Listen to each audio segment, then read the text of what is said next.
2 मार्च 2026 सोमवार को फागुन पूर्णिमा के पावन अवसर पर होलिका दहन किया जाएगा, जबकि रंगों का पर्व होली 4 मार्च बुधवार को मनाई जाएगी।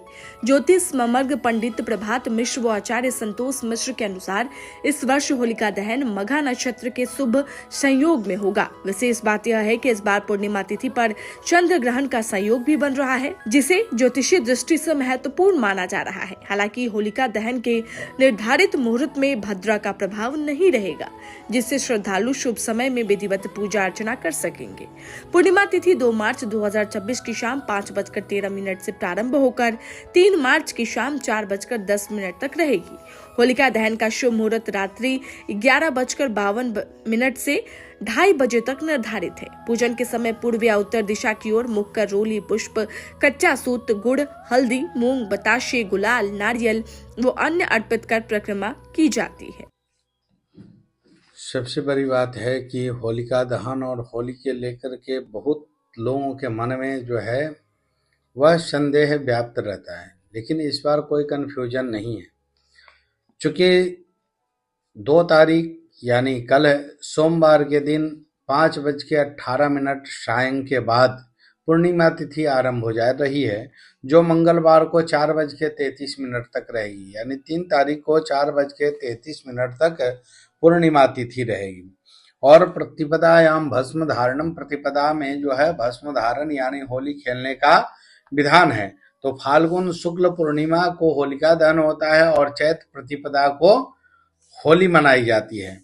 तो इस बार जो है, चूंकि इस बार चंद्र ग्रहण भी है और पूर्णिमा तिथि शाम में 4:33 तक रह रही है, उसके बाद प्रतिपदा आ रहा है, तो उस समय होली खेलने का कोई औचित्य नहीं है, कोई विधान नहीं है। चूंकि औद्योगिक तिथि जो है वह पूर्णिमा है और अस्त के समय लगभग अस्त यहाँ जहाँ तिथि खत्म हो रही है उसके 2 घंटा के बाद जो है वह अस्त का समय रहेगा। तो उस काल में जो है ये होली नहीं मनाई जाएगी। तो इस बार 2 तारीख यानी कल सोमवार की मध्य रात्रि 11:53 के बाद और 2:30 बजे तक 2:30 से पूर्व होलिका दहन की जाएगी।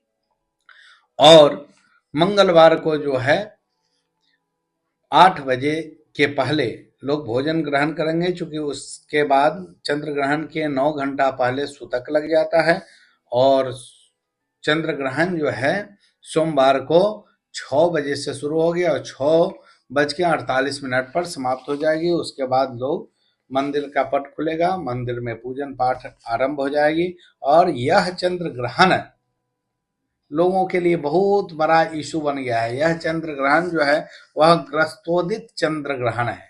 इसका संपूर्ण भारत में इसका प्रभाव नहीं है, क्योंकि यह भारत के कहीं कहीं से देखा जाएगा, भारत के कुछ हिस्सों से देखा जाएगा। और उस समय जिस समय ग्रहण लग रही है उस समय हमारा पूर्णिमा तिथि समाप्त हो जा रही है और उस समय प्रतिपदा का आरंभ हो जा रहा है और 48 घंटा तक ही ग्रहण काल रहेगा। इसलिए यह ग्रहण जहां से दिखाई देगा वहां ज्यादा मान्यता है और जहां से नहीं दिखाई दे रहा है वहां कोई बहुत बड़ा इशू नहीं है इसमें। और होली जो है वह 4 तारीख को यानी बुधवार को मनाई जाएगी, इसमें कोई कंफ्यूजन नहीं है। होलिका दहन के समय यदि आपके घर में नकारात्मक ऊर्जा है तो उसके लिए आप नारियल डाल सकते हैं। और यदि शरीर में बहुत तरह की बीमारियां रह रही है तो तिल, लौंग और खास करके कपूर आप यदि होलिका में डालते हैं तो आपको बहुत अद्भुत लाभ होगा। साथ ही बहुत लोगों को पितृ दोष भी रहता है, तो वैसे लोग उड़द का 12 बना करके, यदि 11-12 बना करके और एक धागे में पिरो करके उसमें 4-5 जगह सिंदूर लगा करके और तब जा करके होलिका में कांडे के साथ यानी गाय के गोबर का जो कांडा होता है उसके साथ यदि अर्पित करते हैं तो उनके घर में जो है वहां नकारात्मक शक्ति भी चली जाएगी वहां से, और साथ ही पितृदोष का भी शमन हो जाएगा और उनके घर में सुख संपदा आएगी, दरिद्रता निश्चित रूप से चली जाएगी। इसमें कोई संदेह नहीं है।